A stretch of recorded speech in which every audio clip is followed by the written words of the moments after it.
Yo, what's up mga kajugol? So meron tayong order from Antipolo. Ito, so kukuha tayo ng veil dito sa setup natin sa labas.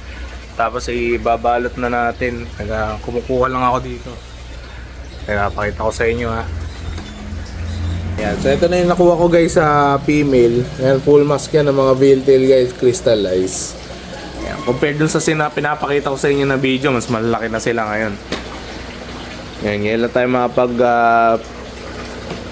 content ulit ng padala kasi sobrang busy guys, hindi na namin binibideo yung mga padala natin na content. Ayan, pero ito tayo guys, oh. Crystallized veil tail full mask. Queen reset kayo, PM lang. So ito lalamove guys. So kahit tapos na yung promo natin, bigyan natin siya ng buy one take one. Okay, basta lalamove guys, madali naman tayong kausap, madali rin kausap yung customer. So bakit mo naman pagkakakita ng magandang isda, di ba? Ayan, so ito pa rin ang setup natin dito sa likod guys, bago tayo bumalik dun sa pagpapak. Ayan, so ito naman guys, mga March 20 yung age nitong yung birthday nitong mga veil tail natin dito. So ito mga male, so ito naman mga female. Ayan, then yung sa dulo guys, mga pinili ko lang yung mga nasa, ito pala yung mga pinili ko sa baba. Tsaka ayan, mga female naman yun. Female nga ba yun? Mga female yung nasa baba na yan, ng trico na gold.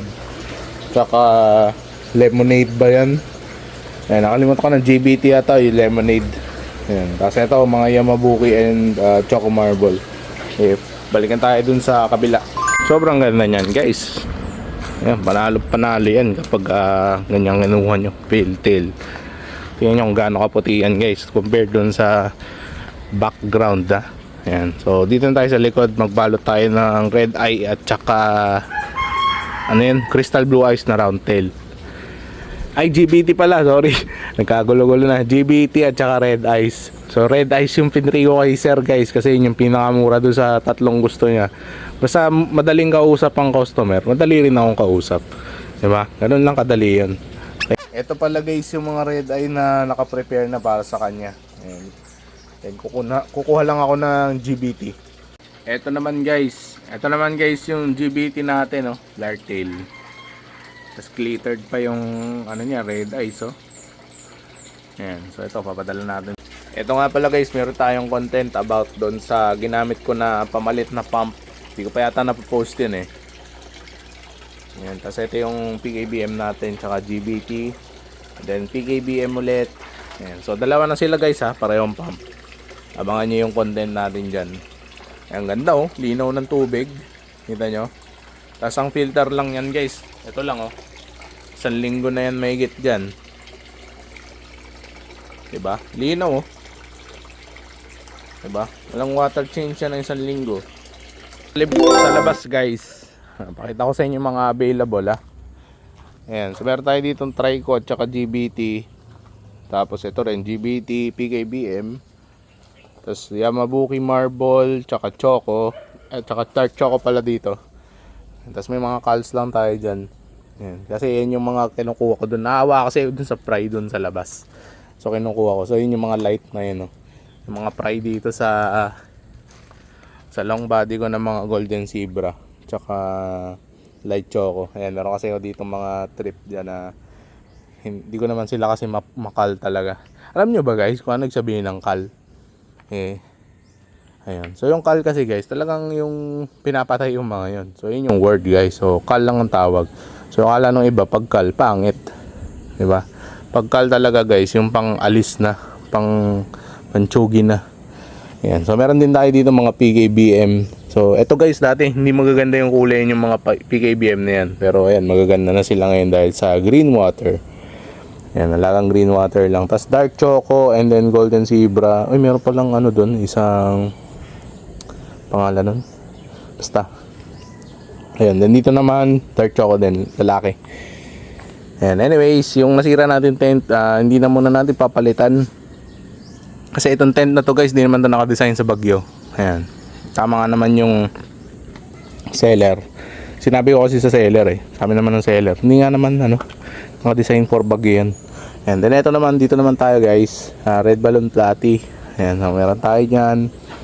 GBT. Ito yung GBT na hindi red eyes ha. Tapos meron tayo dito GBT na red eyes. Ayan, ito yung albino. So maglabas tayo ng content about doon sa GBT tsaka sa albino. O gusto nyo sabihin ko na dito eh. Ayan. Yung albino at saka red eyes ay magkaiba. Okay. So mang-inis na naman tayo ng mga manonood natin. Okay. Nagulat din ako eh. Kasi akala ko bag albino, red eyes na. Di ba? Yung pala.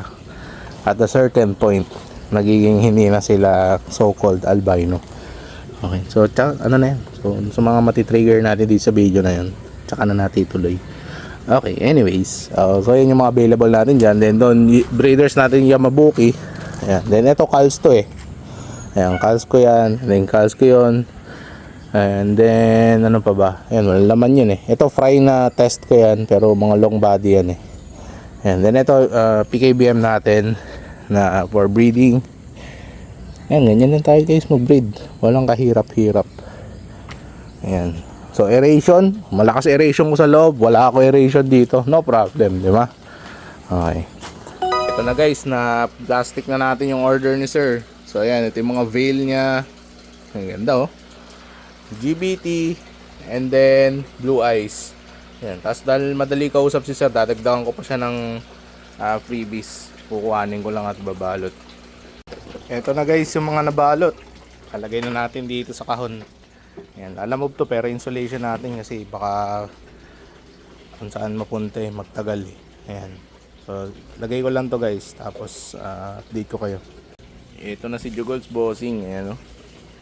Okay na to mga bossing, ipapak na namin. Papalalabob na namin. Parating na yung rider natin guys. So bibigyan natin siya ng Mountain Dew para hindi naman nila pagtagalin yung isda natin sa biyahe.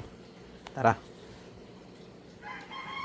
Nakuha na nga ng rider guys yung ating package at yun lang. Maraming salamat. Don't forget to like and subscribe.